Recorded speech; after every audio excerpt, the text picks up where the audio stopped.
欢迎收看《今天新闻报》，我是主播蔡欣怡。新闻首先带您关注的是诺贝尔经济奖呢，在台湾时间12日公布，有2位美国学者，分别是 Robert Wilson 以及 Paul Milgram 获奖，表彰呢他们改进了拍卖理论，并且发明新的拍卖模式所做的贡献。威尔逊和米尔格隆利用自己的洞察力，为难以用传统方式销售的商品以及服务，例如无线电频率，设计了销售形式。今年得奖者的理论被广泛应用在销售飞机着陆槽、钓鱼配额等产品，但由于受到新冠肺炎的影响，2人无需亲自前往斯德哥尔摩领奖。而83岁的威尔逊仍在加州表示，自己接获得奖消息，非常的高兴。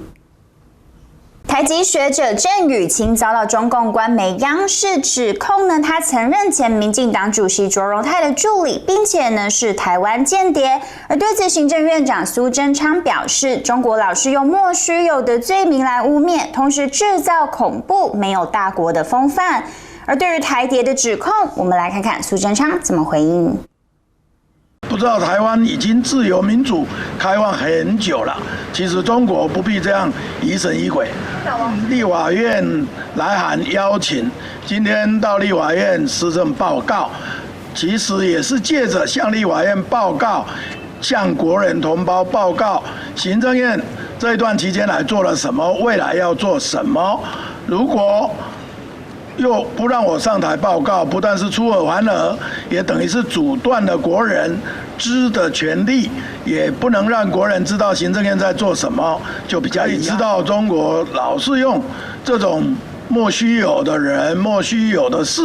来污蔑，同时也制造恐怖。其实不像个大国的行为。台湾已经不做这样的事情，而且我们也不必做这样的事情。那中国反而是一个集权国家，所以老是做这种渗透破坏，所以自己这样做，还以为别人这样做。不知道台湾已经自由民主开放很久了，其实中国不必这样疑神疑鬼。在蔡总统的领导下，行政院的团队上下一起努力护国保民，我们真的非常的忙，所以有时候也没有注意到谁讲了什么。不过谢谢各方关心指教。日前，康轩文教董事长李万吉因为违反居家检疫规定遭罚100万，但传出呢，康轩文教集团疑似对吹哨者的女员工施压，逼迫她离职，引发风波。近日呢，双方劳资争议调解成立，康轩也发出了声明稿向女员工致歉。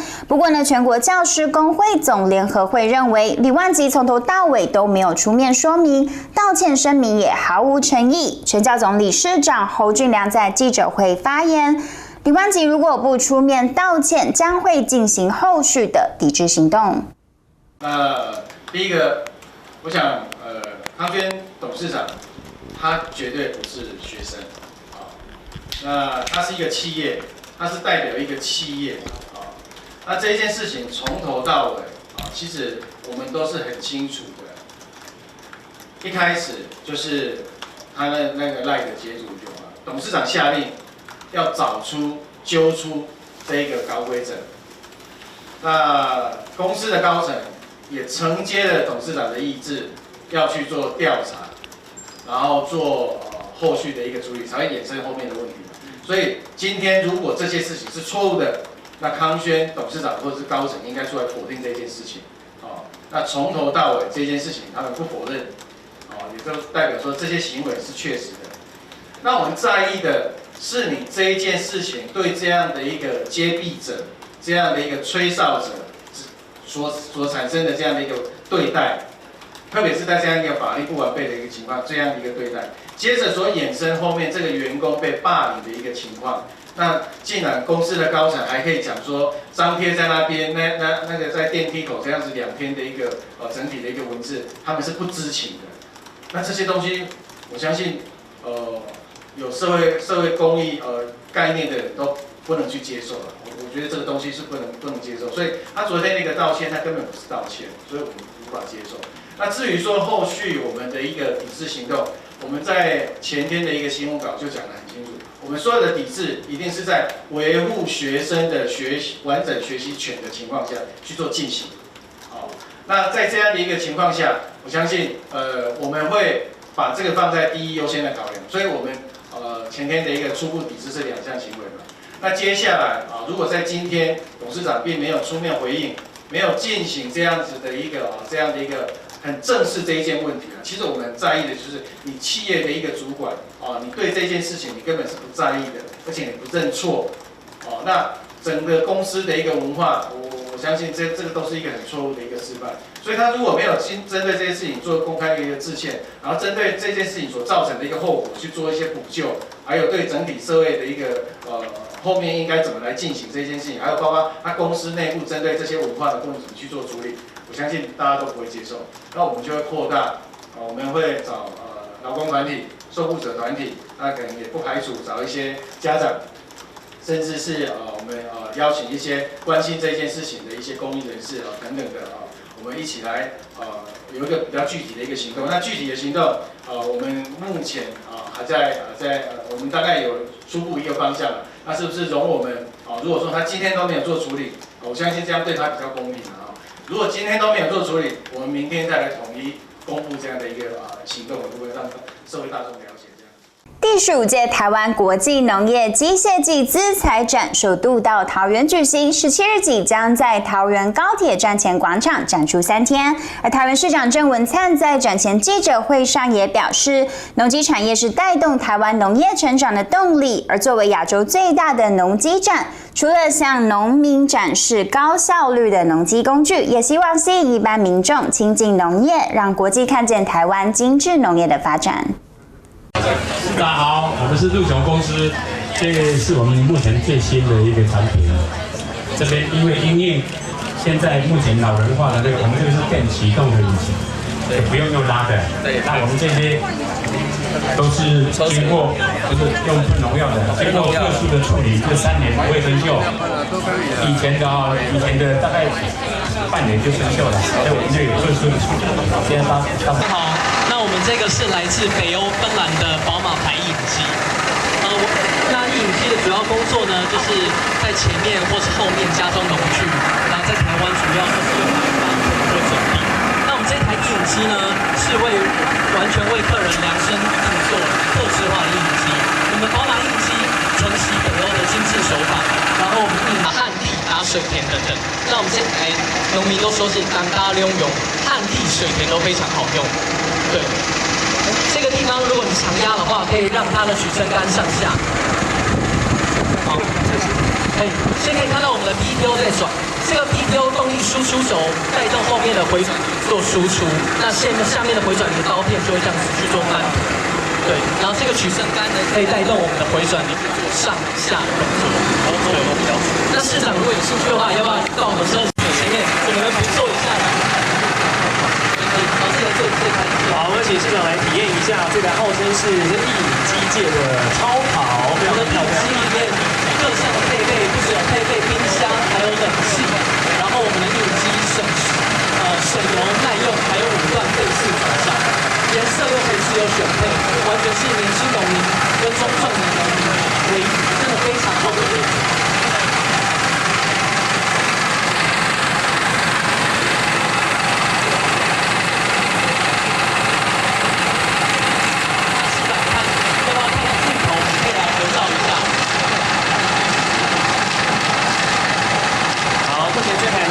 宝马印机，旁边有很多。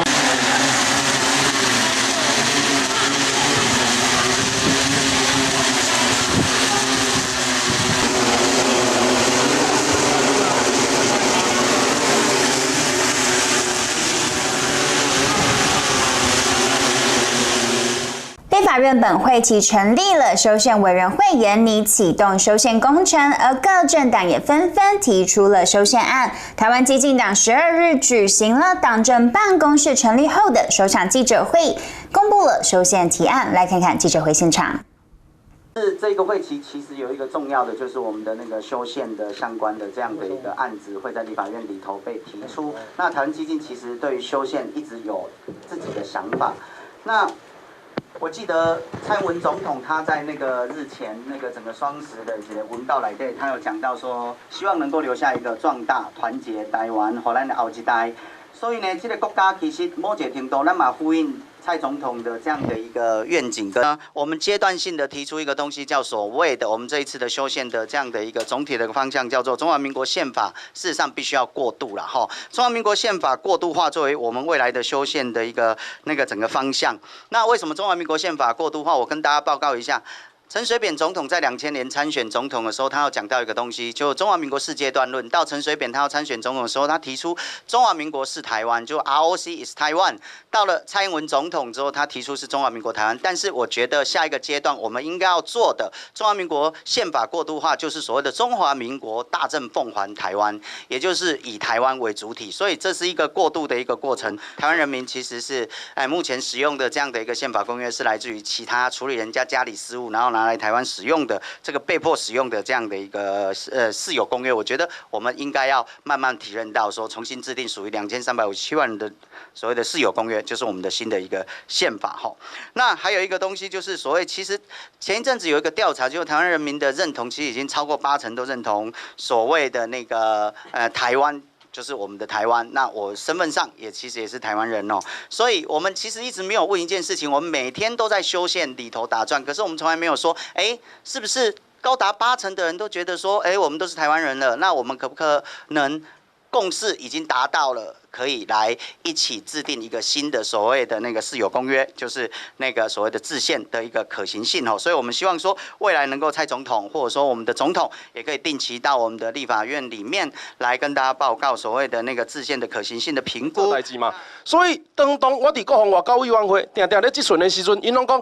因为中华民国，所以咱无法度参加什么组织，因为一中原则，咱无法度参加什么组织。我讲一个足简单的，我嘛支持一中原则，但是世界上敢若一个中国，另外一个叫台湾嘛，安尼敢袂使？这就是一个足简单的做法啦。所以咱要求要改这个宪法，其实唔是讲意识形态改名的问题，伊是要找一个好做工课的方式，伊是无爱继续互宪法教歹因大势。所以这种做法才是真正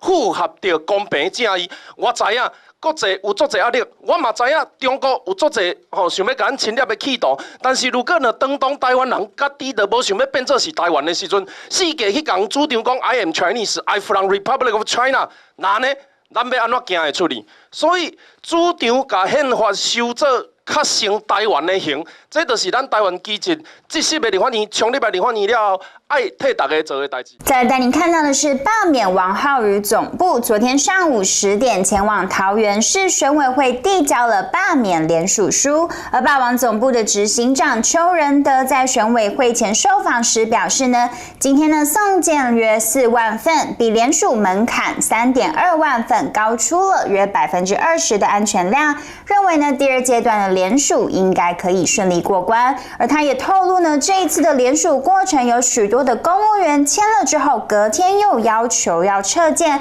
可能是害怕被调查才会这样。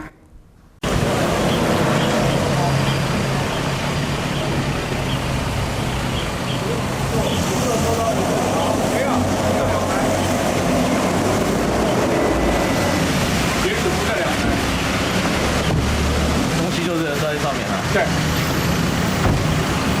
辛苦啊，谢谢。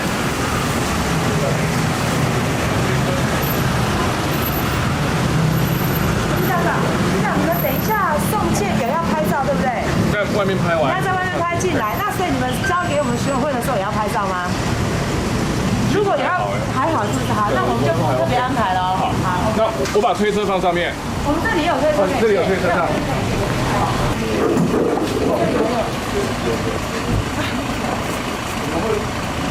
基本上我们实现还是会在条件，我两边这样子拍一下。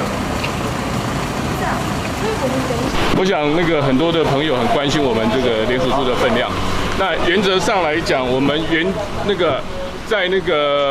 这一次的2阶的联署，我们法定的份数是31450嘛。那我们这一次今天送出来的那个联署书，总共是38888份。38888这样。有备份吗？有，我们总部不只有备份，而且昨天晚上10点还有民众送件。今天早上我们刚刚出门之前，也有民众再度来送件，所以我们的联署书还是持续会收。为什么？因为有个资的问题，那有些民众的个资等等这些，既然他已经写了交给朋友，如果回到我们总部来，就还是一样在我们那个收件中心会把它保留着。那当然。很多人关心说，是不是我们这样的份数是不是足够？那会不会说是要准备要补件？我想，如果我们从一阶的法定数量，我们是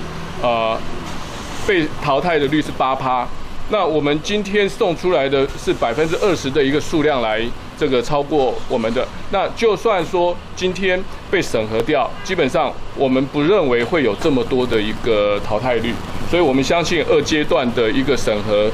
虽然法定的审核期40天，应该我们是可以达标的，是这样子。请教一下，那个王浩宇说这是韩粉报复的行动，那有什么回应吗？我这样讲啊，这个我记得王世坚讲的，他讲的话根本就不想要做回应。好，回应的我们是要找有格调的一个问题。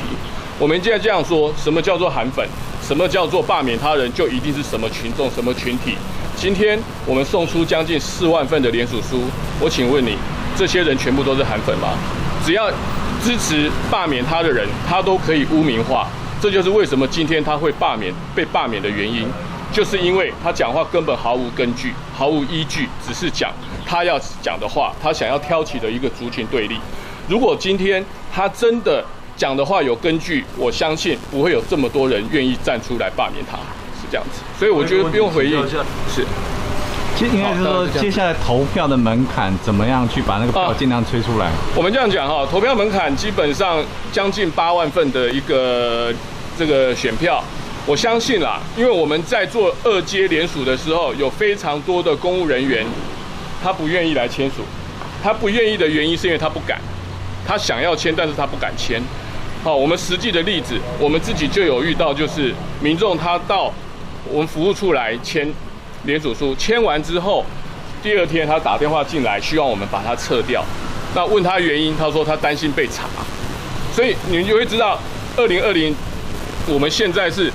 最自由的一个世代，但是也是民众最恐慌的这个政府单位。我相信，我们在跟选委会沟通的这么多次当中，选委会这边一组的林组长他也非常的清楚的说到，选委会这里绝对不会让这个所有的联署个资流出去外面的，所以我们要做一个这个联署罢免一个议员的活动，我们也要这个以正视听的一个方式，就是讲说要告诉所有的人，我们要相信政府，政府不是我们想的这么样的一个那个黑暗。所以各个单位、各个基层的一个公务人员都还是值得我们去尊重、尊敬的。所以大家真的不要担心你的个资联署的个资会被流传出去，这是绝对不会的。这样，那未来我们在这个2阶今天审核送件之后，我们后续总部跟整个一个团队会再持续的规划3阶段的一个打法。那我们都很清楚，我们的招牌没办法挂，因为一挂上去就被检举掉。好。所以我就讲，我们这一次是民众自发性的一个抗争的这个罢免活动，是跟一个拥有绝对权力的一个议员来做抗争。所以这样的一个不对等的一个资讯跟不对等的一个权利，我们会更思索、更加细腻的一个来这个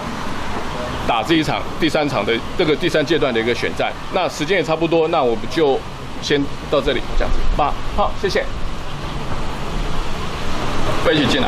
我们现在已经到了。我们都进来，我们要进来点清点的人员，我们一起进来，我们工作人员。好，就这样子了。好 ，OK， 好，这样。谢谢啊。现在要正式开始。电影《无声》日前举办了电影首映会，监制瞿友宁、导演柯震年以及演员杨贵媚和刘冠廷等人呢都共同出席。杨贵媚在片中饰演了代表教育体制高层的校长，她透露呢，当初看了一整夜的剧本，忍不住哭掉了半包卫生纸。而柯震年导演很勇敢的为这些发不出声音的人说一点话，做一点事，让人们正视这些事情。我拿这个剧本看了1页就看完，然后我也哭了1页。看完以后，哭完以后才发现我用了半包的面。中间下方的摄影机集结华语影坛超强卡司阵容，无声10月15戏院见。其实就像2年前1月的距离一样，我觉得那个好像告诉我们、提醒我们说，我们其实有更多更值得关心跟拍摄的题材，然后应该被看到。然后，既然1月提醒我们不能忽略很多存在的一些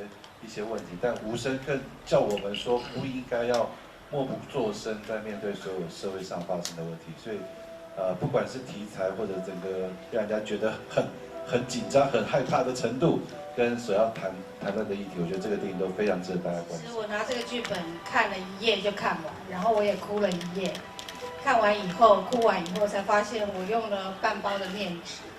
然后我心里呢那一页呢，我就心里很澎湃。我想说，为什么这个校长只能这样做？为什么他不能为学生多做一点事？我想了100种理由，想要告诉导演，你在结尾的时候可以翻转一下这个校长的作为。第2天我跟导演见面的时候，我被他说服了，因为完全不能做什么，所以呢，我一路拍这个戏我都很辛苦，因为我不认为这个校长只能这样做，他应该可以做更多的事情为孩子们，但是没有办法，因为柯导演一路以来都很勇敢，在这个过程中，我相信也有很多人劝退你不要拍这个戏，也有很多人说你是不是在伤口上撒盐巴，但是我觉得他很勇敢，因为他要为这些发不出声音的人说一点话，做一点事，让我们很真实。我跟导演吵很多事情，为什么不能这样？为什么不能那样？为什么不能那样？那导演跟我解释很多问题。就那时候，其实妹姐那时候会跟我反映说，她觉得这个校长应该要有更多的作为，或者这个校长，或者是他应该要更。